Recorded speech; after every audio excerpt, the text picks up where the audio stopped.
ছোটবেলার একটা স্মৃতি শেয়ার করি আপনাদের সাথে। এই যখন 5-6-এ পড়ি এরকম আর কি। তো দেখা গেছে বাসায় আব্বা আর আম্মা ধুমায়া ঝগড়া লাগছে, মানে যে ঝগড়ার কোনো শেষ নেই। আজকে হয় এসপার নাহলে উসপার, এরকম ঝগড়া, কঠিন তুমুল ঝগড়া। তা আমি চিন্তা করলাম এই ঝগড়ার থেকে আমি একটু বাইরে হয়ে যাই আর কি। তারা অন্য একটা বিষয় নিয়ে ঝগড়া করতেছে, এখানে অন্য কোনো টপিক নাই।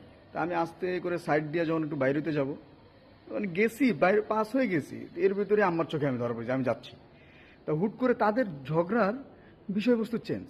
মানে এই যে আমার দেখছে, দেখা মাত্র এই যে জমিদারে বলা যাইতেছে, 1 নম্বরের জমিদার নবাব সিরাজউদ্দৌলা, পড়া নাই লেখা নাই, খালি বন্ধু বান্ধব নিয়ে আড্ডা, রাত বিরাত খালি ঘুরে বেড়াবে, পড়া দিয়ে খেয়াল নাই, খালি খাওয়া আর ঘুম।